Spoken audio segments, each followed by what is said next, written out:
Okay, so somebody reminded me in the first class that we have an exam next Friday, which tells me I need to hurry up and get caught up with this grading that's piled up. We have a help, not help session, but let's talk about office hours. Today, 1:15 to 2:15.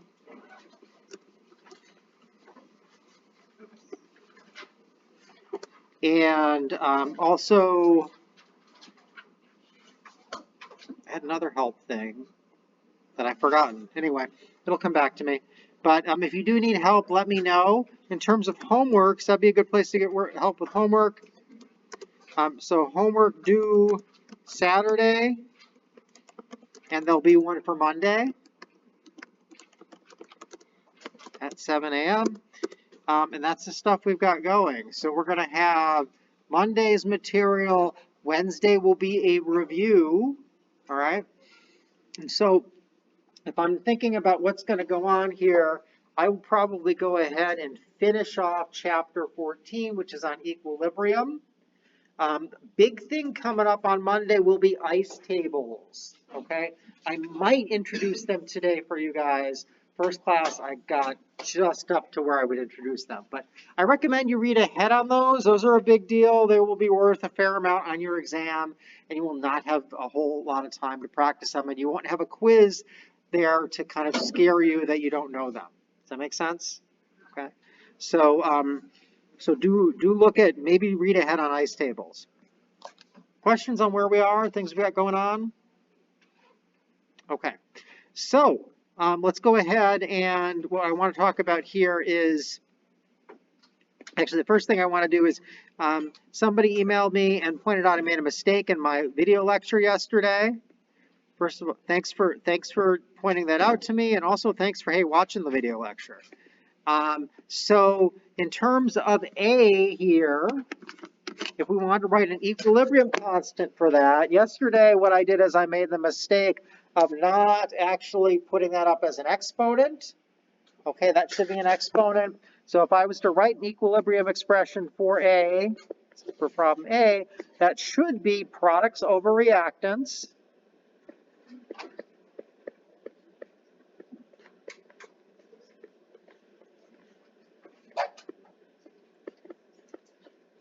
So this is probably, based on the formulas, it's probably glucose going to, I think, mannose. And then mannose, it's going to, well, not mannose, whoops. The glucose gets squared, our reactants get squared, and I don't include the water in the reaction. All right, if you've watched yesterday's lecture, you know why I don't include the water. And it's because when you have a liquid or a solid, you don't include them in the expressions. For liquids, you don't include the liquid because it's at a super high concentration. So we don't have concentrations here. But this is going to be 55 molar, really high. These might be 1 molar at tops, and they're probably less than that. So any changes or any reaction of water with these is not going to really change the concentration of water. So we don't put it into this expression. It's built into the equilibrium constant. Questions on that? Okay. Same thing for solids. The reasoning's a little different. Watch the video lecture for the reasoning. Okay. So then what we've got is we're going to move on and talk about pressures. So we can have equilibrium constants. So far, we've talked about equilibrium constants as Kc. So it's a K for concentration. And I want to talk about equilibrium Kp. This is constant, and I use partial pressures. So equilibrium constant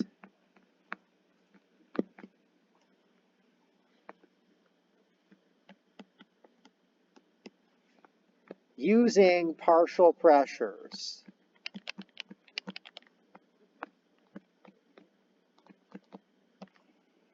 Okay?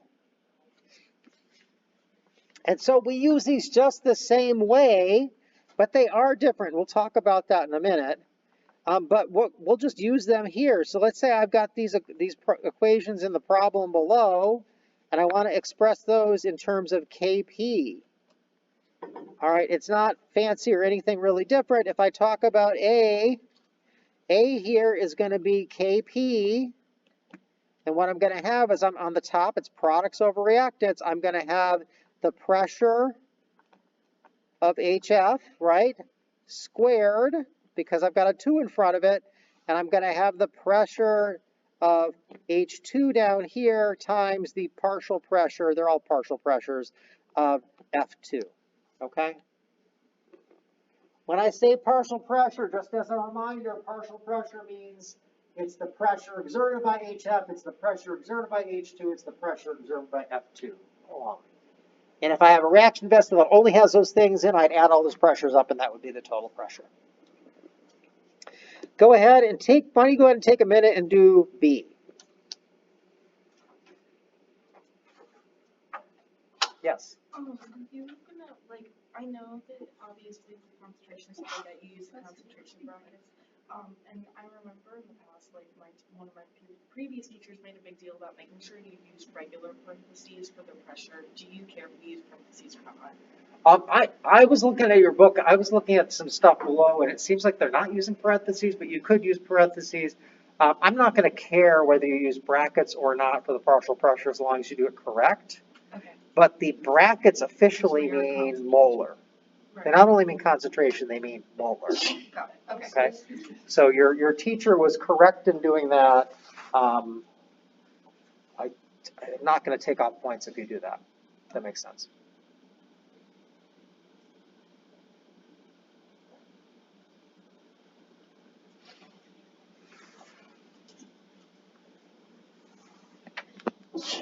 Okay, so you should have this. We're going to have another, your Kp is going to be equal to products over reactants. So we're going to have our pressure of ClO, okay? And that's got a 2 in front of it, so that's squared over the partial pressure of Cl2O2, okay? And as Terrence said, you know, maybe you've learned to do this. I'm not sure that I see that in your book. Maybe I did see it in your book. In general, chemists are more often, I could ask you something like this, but in general, most chemists aren't dealing with gases. Some do. And they're actually dealing with things in beakers, right, or small tubes or something like that. So we deal with the concentration one more. That said, we're going to run with how these two things, I'm going to go over how these two things are related. Rather than derive them like I often do my, writing things out, I want to go through this a little more quickly. So when we think about these reactions and the difference between Kc and Kp, so Kc is for concentration and pressure, these sometimes are the same, but not always. And so we got A, B, C, D like this, right? So if we want to do, if that's our reaction, if it's in concentration, so it's in solution, or it's actually in concentrations in the air, you can do that as well, right? The air is actually a solution, but if it's not a liquid solution, you can still have concentration, but they have to be molar. And so what we have here is Kc is equal to this sort of thing, where Kp is the pressures. But what I want to point out to you is that pressure and concentration are different, which you probably have a good feel for. And so what we can do is, let me go ahead and get this, the whole thing is one thing. Let me make this whole thing bigger.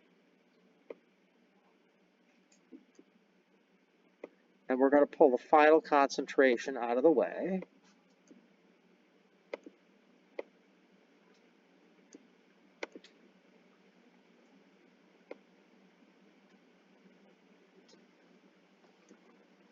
Okay, and so pressure is equal to N, so remember that PV is equal to nRT, right, from first semester? But pressure is equal to NV times RT if I rearrange PV and RT. So what's molarity? Yep, molarity, like this. Molarity is equal to moles divided by liters with those exact units.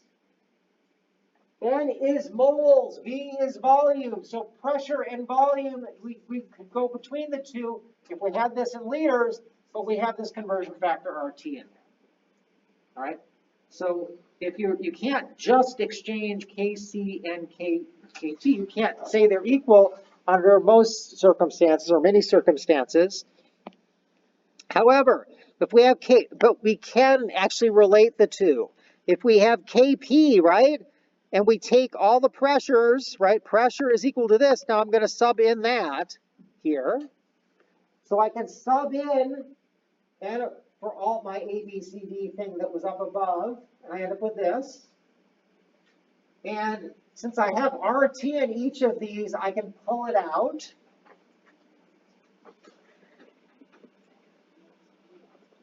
All right, and that's going to give me this expression. All right, and do you see that this is Kc? This is Kc because I have, as long as the volume's in liters, I have moles over liters in each spot. So what that means, I can then simplify this to this. All right, and that's the thing I want you to be able to recognize and use. So I just pulled the algebra out of your book there because I don't think it's as important as some of the other things we talk about. And I just want you to worry about this final expression. But let's talk about how we would use this. So remember up above this, what with the CD and the AB, what that was for this generic equation, AAB, AABB, CC, DD. Okay? Should come up with a song for this sort of stuff. But we got AA, BB, CC, DD. So these are the coefficients in front. So what you could think about this is how many moles is for gases, right? For gases here, how many moles of gas do I have in the products? That's that. Versus how many moles of gas do I have in the reactants? That's that. Okay? And if there is a change in moles between products and reactants, then this conversion is important. All right, you can think about if you are making more moles of products, let's say, the pressure is, and I've got an enclosed container, the pressure is going to increase because I have more moles of stuff in there, more things bouncing around. Okay, so that's important, and that relates to a change in my Kc here. So if we take this, but I want you to think about those. What if the moles of products and reactants are equal? What if I add these up? What if this 1, 1, 1, 1, they're all 1? So this is 2 minus 2. What do I get for my exponent? 0. What is something raised to the 0? Anything. It's 1. So that would make this whole bit becomes 1, right? And that's when they're equal. So let's go ahead and write that out. When the number of moles of products is equal to the number of moles of reactants,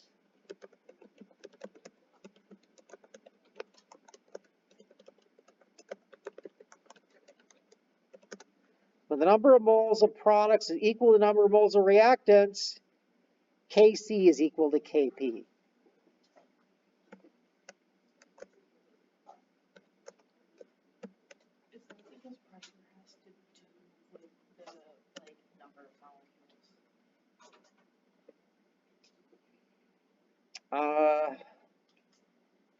Not sure how to answer that. Yes, pressure does have to do with the number of molecules. I mean, so when you think about Kp, right? When you think about Kp, Kp is using pressure as concentration, sort of. It's not as concentration, but you're using pressure instead of concentration. And there we go. Okay.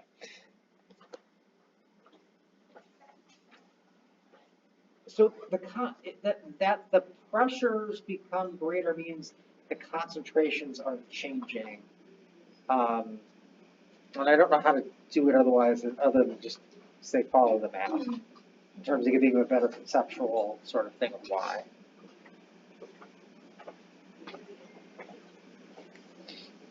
When you think about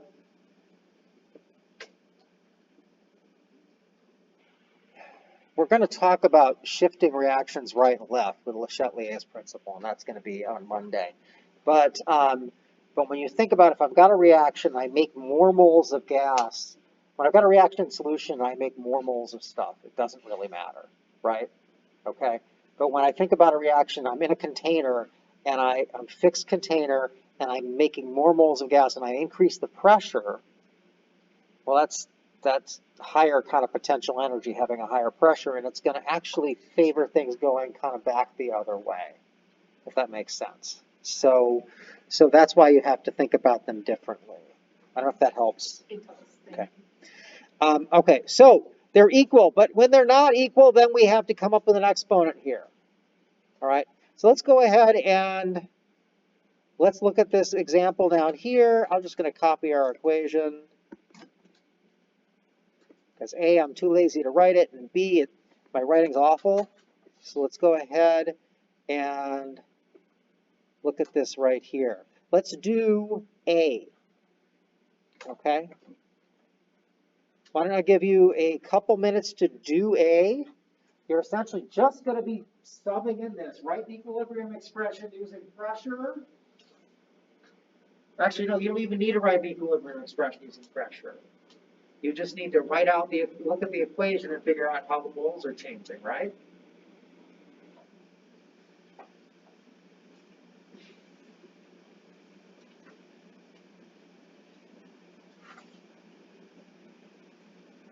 And I'm sure there are bigger equilibrium constants, but 10 to the 29 is a really big number.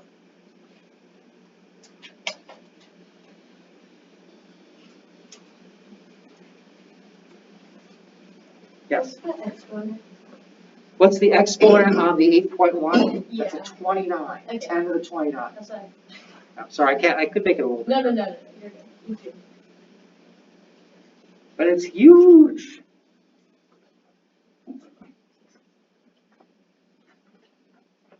I sometimes say these things because, when you check your answers, you're like, is this reasonable or not? That's a really big number.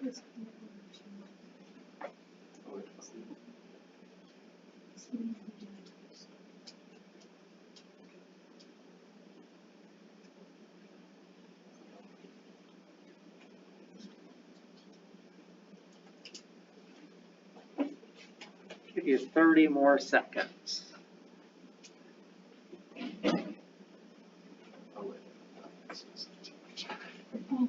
Are we using? Oh, that's a good point. What do you use for R? Because I don't know what the units. Nope. So there are no units. That's good. So let's talk about two things that are coming up with that question. First of all, what are the units on KP or what are the units on KC? There are no units, okay? We're not even going to be able to cancel them to make them go away. They just are no units. Equilibrium constants are unitless. I don't exactly know why that is, okay? I mean, what I know how they do it. You do it by dividing by some standard or whatever and just making it go away. But we're not treating that in this class. And if you go on to biochem, I'm going to actually plop if I teach biochem, I'm going to plop the units back in because drug companies, when you're trying to figure out how tightly something binds, you use these sorts of things. And you want to know what the units are. So actually, people use units on their equilibrium constant. So it kind of depends on the field to some extent. So they do technically have units? In Gen Chem and most of chemistry, they don't have units. But if you take biochem, and I recommend you do because it's a lovely class. But if you take biochem, I will have units. So, but here no. Don't worry about it till biochem. All right, so what are we going to do here? We're going to go, so that was KP and KC are unitless. Let's just write that down.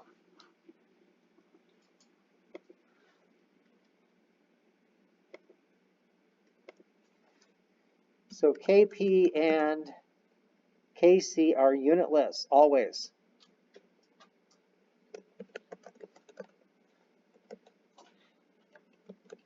Always in this class. And the other thing is since we're trying to get a concentration out, right? We're relating it to concentration. We need to use the R that has liters in it, okay? And that, you're going to use this R. Use R equals 0.0821 atmospheres. So it's got pressure in it, right? And we're dealing with pressures. Liters, it's got liters in it. We're doing volumes to get our concentrations per mole Kelvin. So that's the R we're going to use. Okay? Because it has things that match the things we're doing, even though the units are all going to go away. And I apologize if it's confusing, but just accept it. Yes? I'm sorry? Are we going to convert the Celsius to Kelvin since we're using the... Yes, you're going to have to put that into Kelvin as well.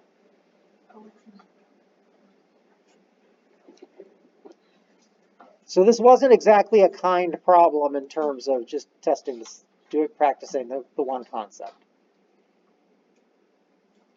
So I'll give you another couple minutes. Oh, it's 8. So you have to do 8.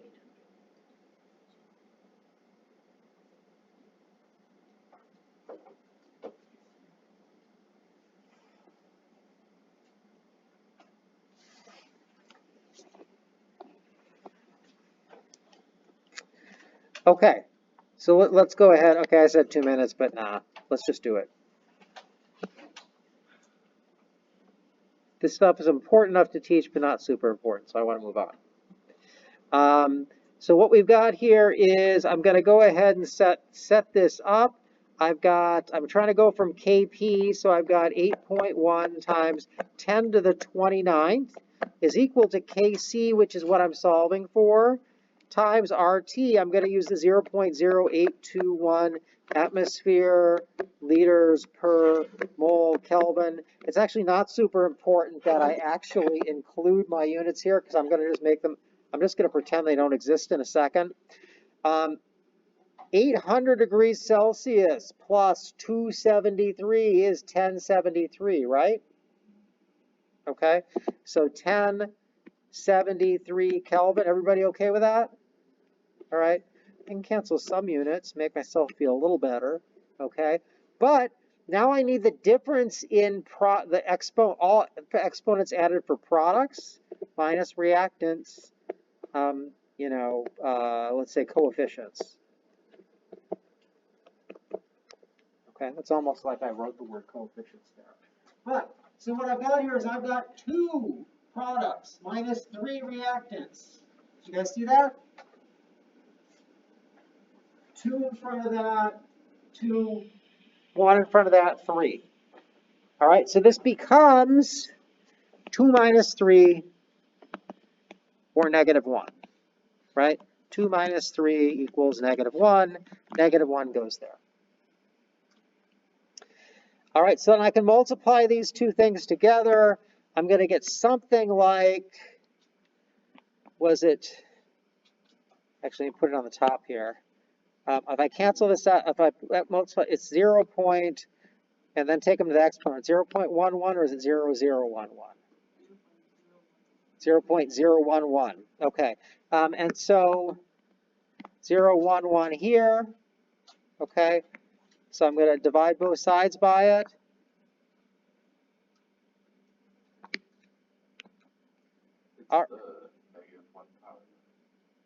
That's what the negative 1 gets me, the 0.1, otherwise it's 88.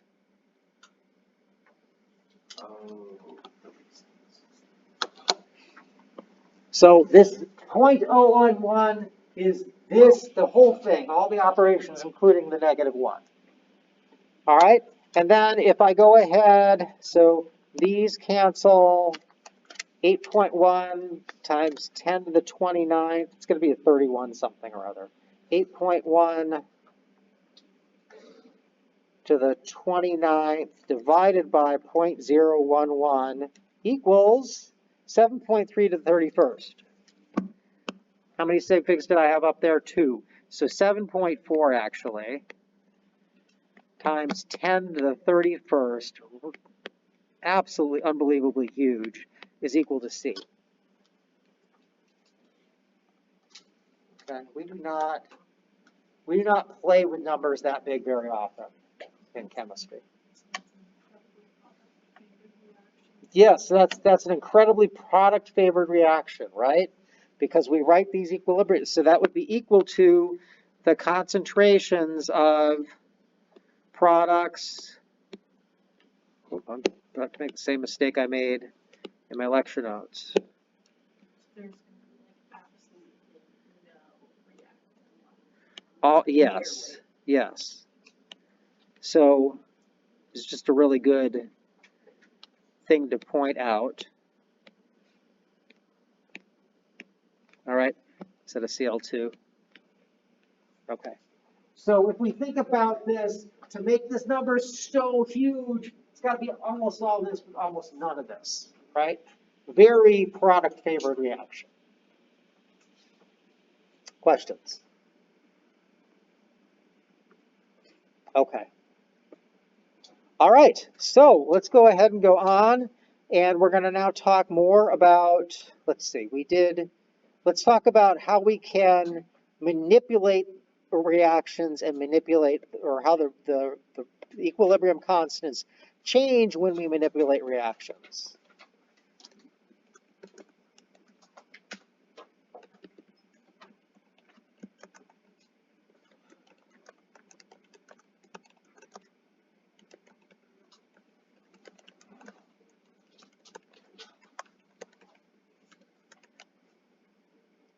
All right, so we're going to do that.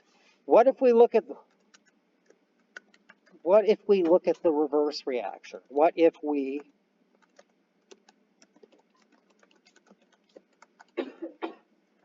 reverse the reaction? And I'm going to sometimes talk about this. I'll refer to it as flipping it. What if we flip the reaction? All right, so let's say we have a reaction that goes A to 2B.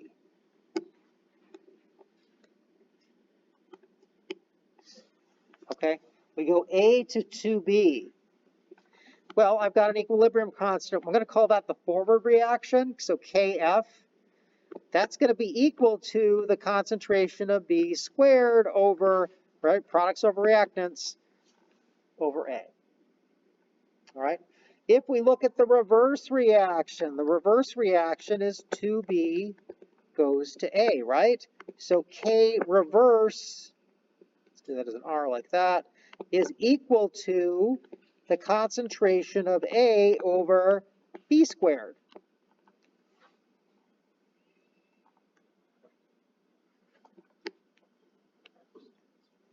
Okay? Do you see that this and this are just the inverse of each other? Right? If I divide this into 1, or divide 1 by this, I get that. And so K forward is going to be equal to 1 over K reverse, and vice versa. In other words, K reverse is equal to 1 over K forward. Both of those are true. So if I take a reaction and I flip it, I have to divide the equilibrium constant into 1.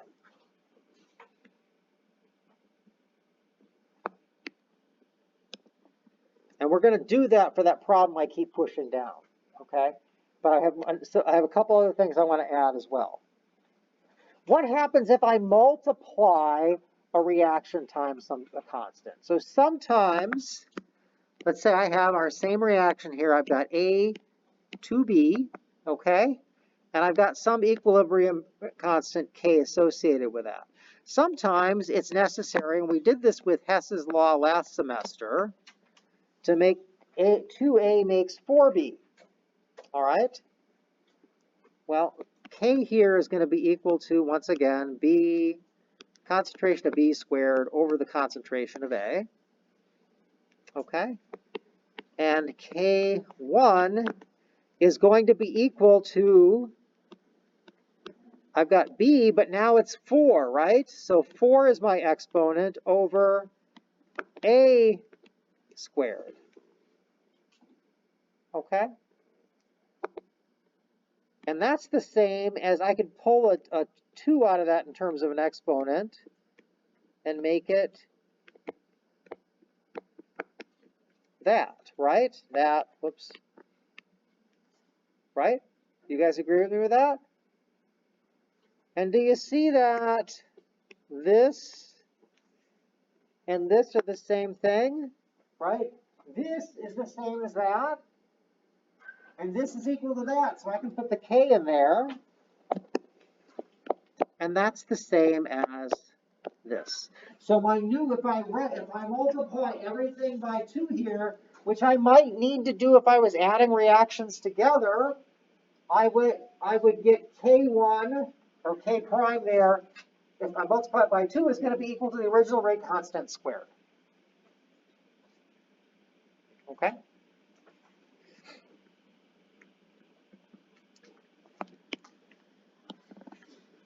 Questions? If I multiply everything by 3, what do you think happens? What was that? You cube it, right. Does that make sense? So you just do that. Okay, great. So let me show you, I was going to write the generic form. You can look at the generic form in your book. I don't know that it helps much. But just you cube it, if you 4, 5, quintuple it. Okay, so then what about adding reactions together?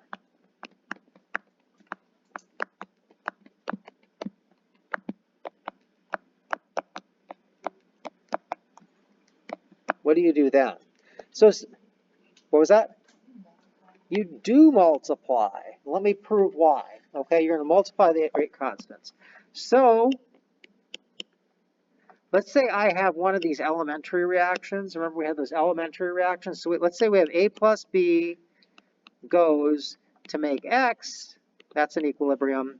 And then X breaks apart to make C plus D somehow. Okay? If I was to add these reactions together, I would get A plus B. The X's would cancel, right? Because I've got an X on the reactant side and an X on the product side to make C plus D. Okay? So I've got A plus B goes to C plus D. But if I think about this, this could be 2. I've got a first equilibrium. That's going to have one constant associated with it. I've got a second equilibrium. That's going to have another constant associated with it. The first equilibrium is going to be X over A, B, like that. The second one is going to be, it's going to be products over reactants, C times D over X, right? My total here, when I add them together, let's say, is going to be equal to C D over A B, like that, right? Well, what happens if I take my K1 times K2? K1 times K2 is going to be the same as taking, so K1's expression is this, times K2's expression is this, right? I multiplied them there.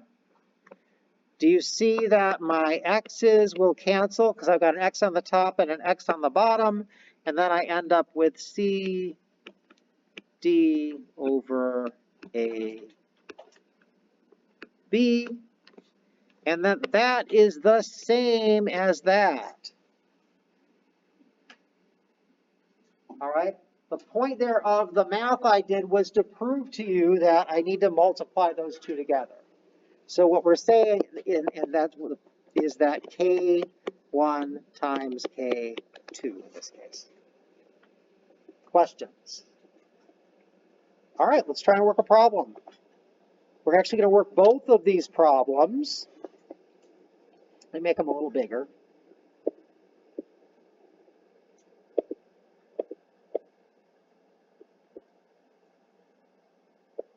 So for A, I need to figure out where this is really useful is sometimes you'll know the equilibrium constants for a series of reactions, but you won't know them for the reaction you want to figure out the equilibrium constant for. But you can add or manipulate, you can either flip and add and multiply to get the reaction you want, okay? This top one, how can I use these bottom reactions to get the equilibrium constant for A? I flip the first one, yes. Okay? So do you see if I take this reaction right here is just the reverse of this reaction. So for A, we're just going to flip.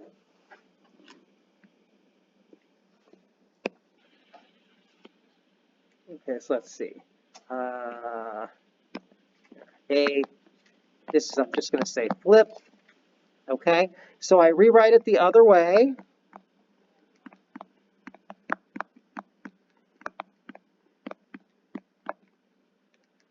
Let me put my states of matter in here. Okay, or maybe I should just say my states, because aqueous isn't really a state of matter. But now what do I do to my equilibrium constant? Do you remember if we flip, my K forward is equal to 1 over my K reverse. Okay? And so that's what I'm going to do here.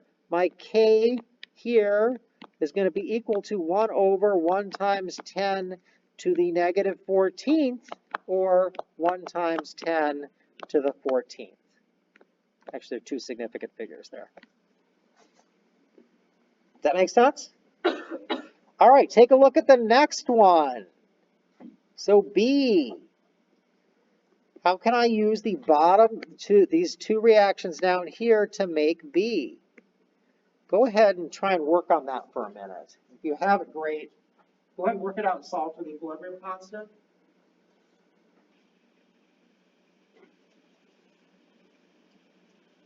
But you can use those two things.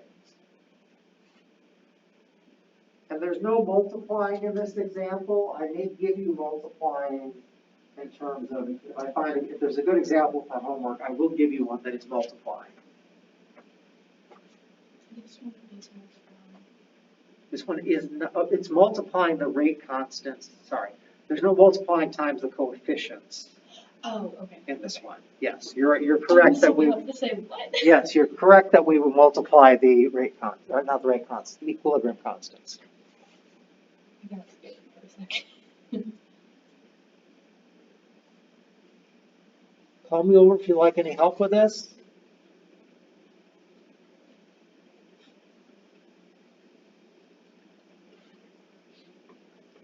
Yeah.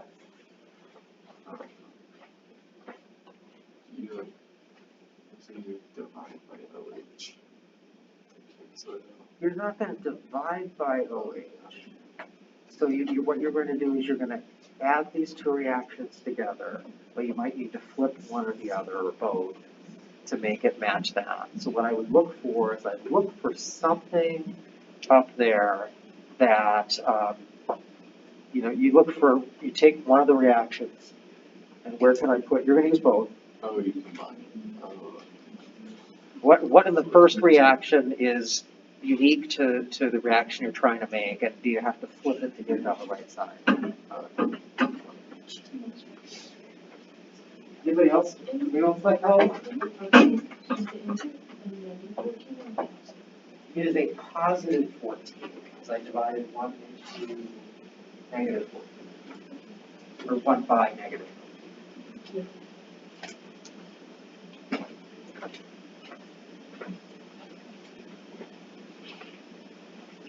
Other questions? Okay, let's go ahead and I'm going to go ahead and work this one or finish off this one. So we've got this reaction up top. The way I look at these things, I say, okay, you know, I might have more reactions and not need to use them all. I don't know that I'll do that to you. Probably won't. What I've got here is I've got an OH, and there's an OH in the reaction above, right? The reaction I'm trying to make is the OH here is a product, and up in the reaction I'm trying to make, it's a reactant. So I'm going to need to flip this one again. All right, so I'm going to go ahead and bring that down here. I'm going to flip. All right, so once again, I'm actually going to write it out again. I don't need to solve for the equal. So when I flip it, I have to flip. I could say flip the equilibrium constant, right? I need to divide the equilibrium constant into 1. Is actually the correct way to say that. But I already solved for the equilibrium constant. It's right there. So 1 times 10 to the 10 to the 14th, like that. Okay, and then, well, actually, I'm going to have to make myself some more room here. But this one, I have this bit, right? That's a reactant here, and it's a reactant there. So I'm going to use it straight. I'm not going to flip it. All right, so I'm going to go ahead and bring this one down. I'm not going to flip it. And I'm not even going to worry about, I know it's going to work out, so I'm not going to worry about seeing our equation up above. We can compare it in a minute. But this is going to be NO2, or HNO2. Let me put my arrows in the same spot to make it really obvious. And then I have H plus NO2 aqueous. I'm going to run into my equilibrium constants here. Okay, and the K for that is equal to 5.6 times 10 to the negative 4. All right.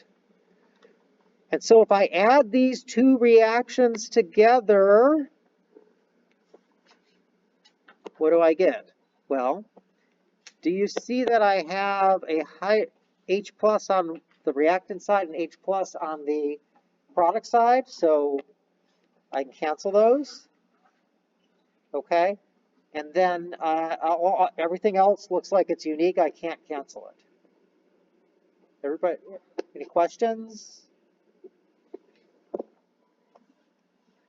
Okay, then I'm going to rewrite this thing. So I have HNO2. I'm going to make sure to be careful with my phases here. All right. H2O is a liquid, plus NO2 minus is aqueous here.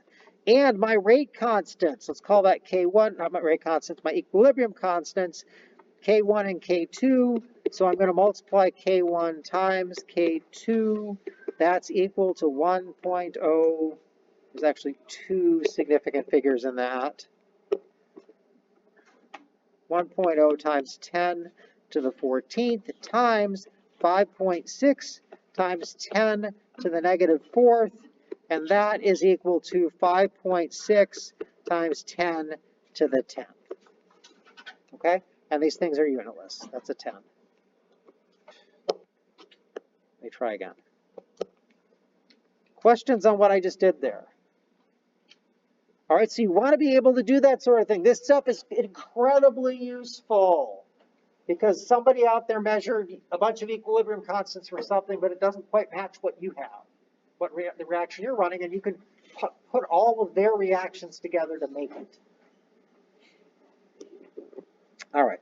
Would an example of like the multiplication thing be like, say, one of your things that the H that need to cancel out, one of them had 2 and like had 2 H plus and your reaction that you're trying to get to, like it canceled out. Would the multiplication be like you would have to multiply one of the equations by 2 to cancel out? That was complicated, but a multiplication problem would be where you were trying to. It's where you need to multiply to get things to cancel out and add up or whatever to make the reaction you're trying to make. Let's see, where are we on time? Let me do the next section, and then maybe we'll see if we can pull up a multiplication problem from Achieve. I don't feel like I can make one up off the top of my head and do it well. Okay, So next thing won't be super long. Maybe we'll have about 5 minutes. So let's go ahead here and look at the last thing I want to cover today. Here's my cat's contribution to our lecture over on the right. And then what we've got is, the last thing I want to talk about is reaction quotient.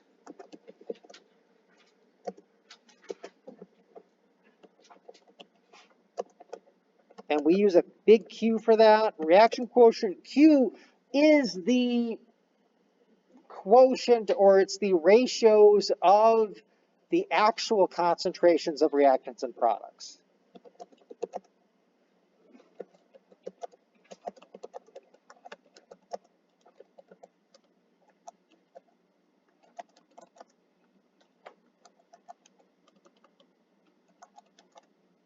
And that's whether or not they're actually at equilibrium. So we'll say at equilibrium or not. And you said it's the ratio of concentrations. Or pressures. And I say at equilibrium or not, but maybe I should have said or not or at equilibrium, but that would have been kind of awkward.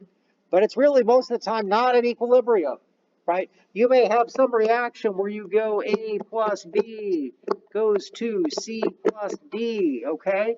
And what you do when you're in lab, when you guys are in lab, what do you do with these reactions usually?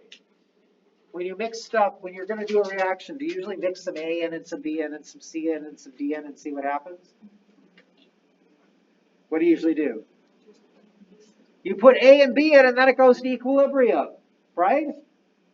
So what we could, at A and B, if we think about our equilibrium constant is equal to CD AB, right, like that. But this is at equilibrium only.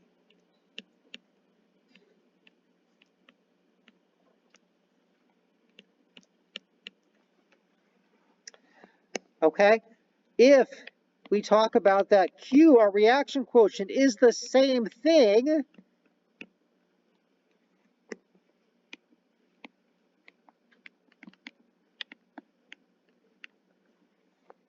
Okay? And this is any concentrations. All right, so it does not have to satisfy the number that is the equilibrium constant. It can be any number. So where is this useful? Well, when we start talking about, by doing equilibrium, we are actually doing thermodynamics. We haven't talked about it in terms of energy yet, all right? That was probably the next chapter, but we will. So Q will come back, all right? And it'll be important for thinking about the driving force of reaction. But right now, what we can do is we can talk about it in terms of which way should the reaction go to get to equilibrium. So if we were looking at this, can you see that if we have lots of extra products here, let's do what you're doing in lab. What you do in lab is you dump these in. You have zero of this and that, right? It's going to make more products, right? But if we have all that's here and this is zero, Q is going to be smaller than Kc if Q is zero. So when we think of it, and Kc can't be a negative number. You cannot have a negative equilibrium constant. So in other words, thinking about it on a number line, Kc looks like this.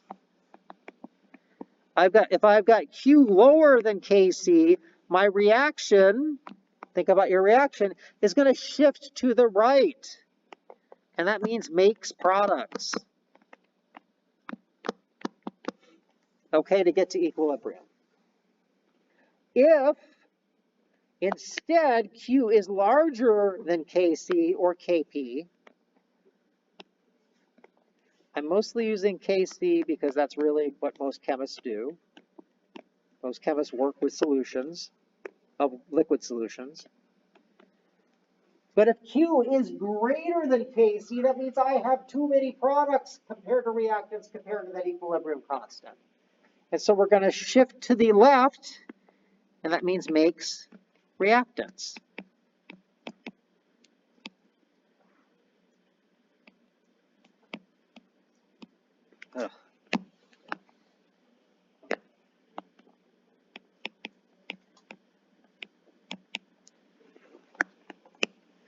All right, so in other words, I could make a green arrow instead up there to go with our reaction up here. It's going to shift that way.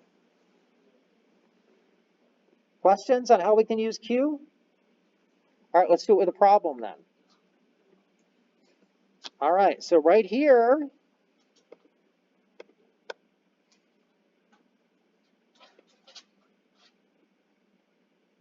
Do you maintain the exponents with Q, like that? yes. Okay.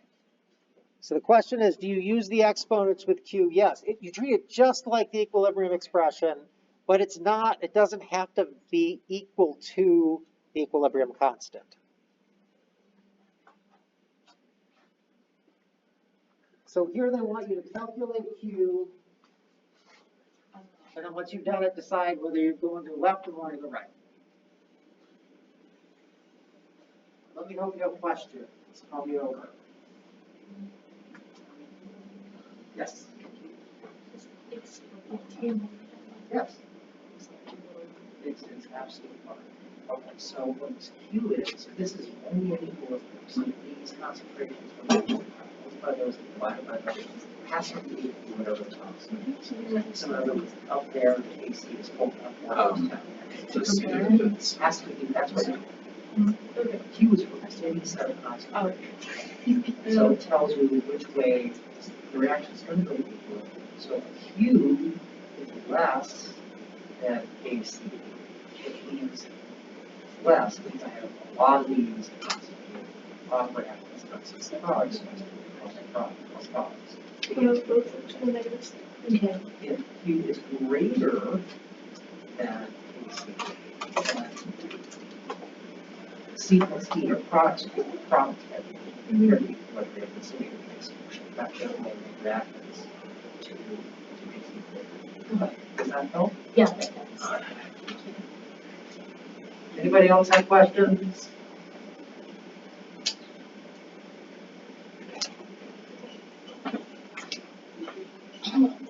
You said that was your cat's contribution to the. This is my cat's contribution to the lecture, yes. What's your cat's name? I think this would have been Ginger last night. Ginger and Sky, and I think it was Ginger who ran across the keyboard. As they should. Yes. Oh. Okay, so you're like, Okay, so let's go ahead and work this one. It'll leave us just a little bit of time to maybe find a problem and achieve that's good with multiplication afterwards. All right, so let's go ahead and, so I've got to set up my expression here. It's just the same way as we did everything else, but there are no constants here. So I've got my products over reactants, right? So I got a concentration of hydroiodic acid, I'm guessing is the name there. And then we have hydroxide radical, not radical, hydroxide. And then over the concentration of iodate, okay? And I don't include the liquid, right? This is 55 molar water. It's much more concentrated than that, and enough concentrated more than that. Okay, so its concentration is not changing. It is built into the equilibrium constant. We also don't include it here. So let's go ahead and put those concentrations in and see what we get for Q. So this is going to be 8.5 times 10 to the negative 6 molar times 8.5 times 10 to the negative 6 molar over 2.03 molar. All right, so I'm going to go ahead and put those in my calculator.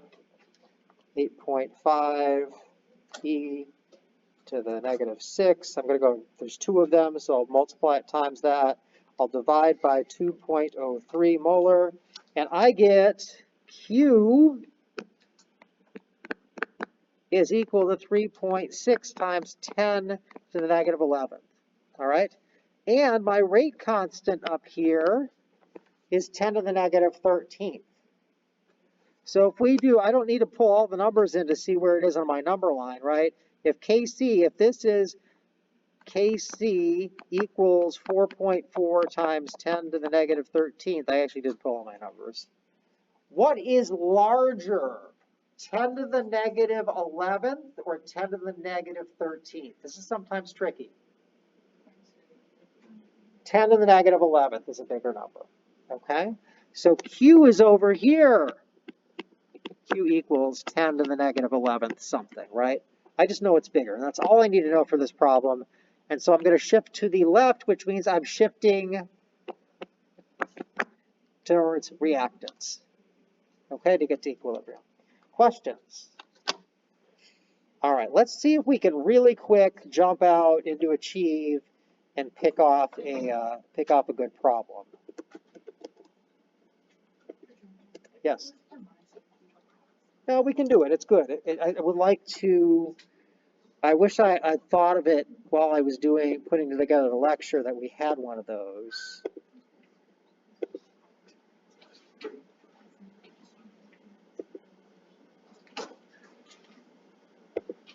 I do intend to I will give you one of these on your homework if there is a good one in the chapter.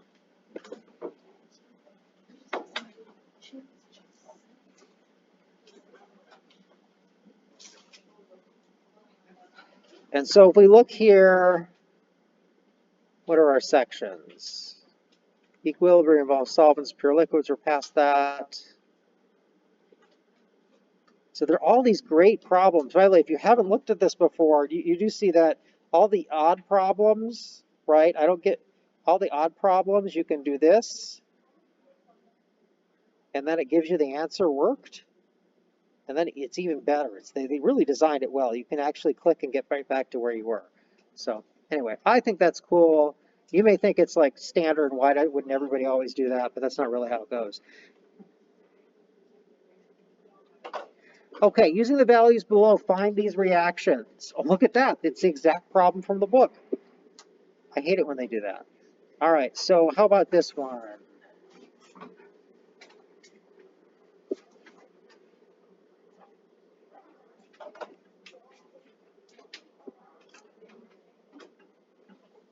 So this,